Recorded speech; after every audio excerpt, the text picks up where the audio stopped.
Hey everyone, in this video we're going to be talking about three different types of compounds, ionic, covalent, and metallic.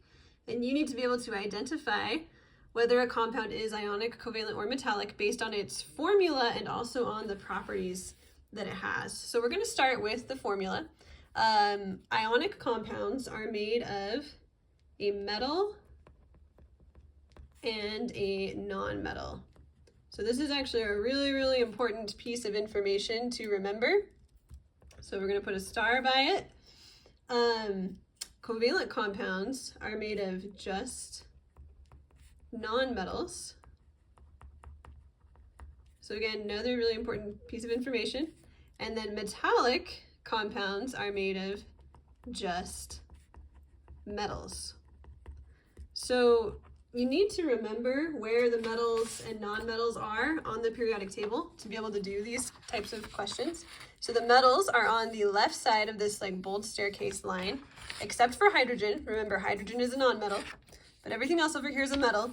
And then the nonmetals are on the right side over here. So everything to the right of this staircase is a nonmetal. We do have some metalloids in here. We're not going to worry about those for today. So we'll come back to writing down some more properties, but let's just practice looking at formulas and figuring out what type of compound something is. So we've got NH3. Let's find N on the periodic table. It's a nonmetal. And then H is over here, close to the metals, but H is actually a nonmetal. So this is going to be a covalent compound because both N and H are nonmetals. And we wrote up here that if we have just nonmetals, it's covalent. Okay, so you can probably kind of see how we're going to do the rest of these. MgF2, we've got magnesium, which is a metal, and we've got fluorine, which is a nonmetal. So that makes this ionic, because ionic is when we have a metal and a nonmetal. So ionic is metal plus nonmetal. H2O, that's a very common compound. Water is a nonmetal, oxygen is a nonmetal, so water is covalent because they're both nonmetals. CH4, C, carbon is a nonmetal, H, we already said is a nonmetal, so that is covalent. We've got Al2S3, aluminum is a metal, it's on the left of this bold staircase, it's close to the nonmetals, but it's aluminum, we know it's a metal. Aluminum and sulfur is a nonmetal. So this is ionic because we have metal and nonmetal. Here we have LiSO4. So lithium is right here. It is a metal. And then sulfur and oxygen are both nonmetals. Right here. Sulfur and oxygen, they're nonmetals. So that makes this ionic because we have a metal and two nonmetals. Sometimes we have more than one nonmetal. And then finally we have FeCO. So iron and cobalt, they're right here next to each other. They're both in the metals section. So this is metallic. These are both metals. All right, so as long as you know where your elements are on the periodic table, it's very easy to determine if something is ionic or covalent or metallic based on its properties, or based on its formula.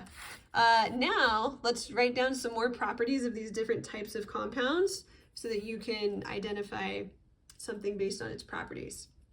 So ionic compounds, which are things like table salt, tend to have high melting points. If you've ever tried to melt salt, it doesn't really work on your stove. You can do it, but you can't just do it on a stove. You need much higher heat. Ionic compounds are going to conduct electricity when they are dissolved in water, not as a solid, but if you dissolve salt in water, it will then, like the solution will then conduct electricity. So conductive when dissolved. That makes these electrolytes. So your Powerade, Gatorade, they have a lot of ionic compounds dissolved in them, which makes them have a lot of electrolytes. Ionic compounds tend to have crystal structures. They tend to be brittle, so they're not going to be bendable, they're going to break fairly easily. And they are made of charged particles, so ions.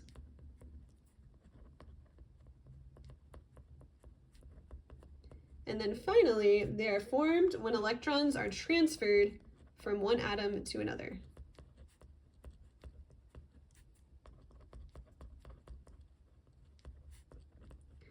And this last piece of information is important. You really do need to know how these compounds are formed. So ionic compounds form when one element steals an electron from another or gives an electron to another. We're not sharing electrons here, we're transferring. Let's talk about covalent now. Covalent compounds tend to have low melting points, just like the nonmetals that they're made of. They do not conduct electricity, so they are insulators.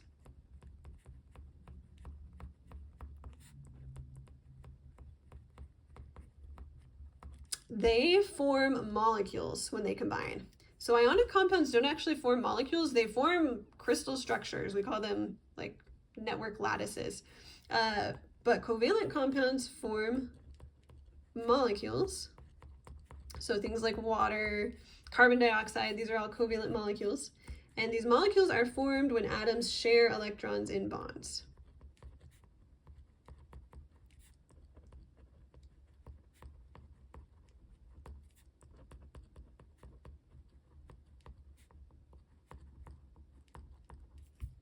Okay, lastly, let's talk about metallic compounds. So metallic compounds also have high melting points like ionic compounds, but they always conduct electricity. Whether they're solid, liquid, they are really, really good at conducting electricity. And they are going to be shiny, malleable, and ductile, just like metals that are not in compounds are. And they are formed when metal atoms share electrons, but not just between two atoms, they actually share them in what we call a sea of electrons. So the electrons are free to move from atom to atom, which is what makes these conduct so well.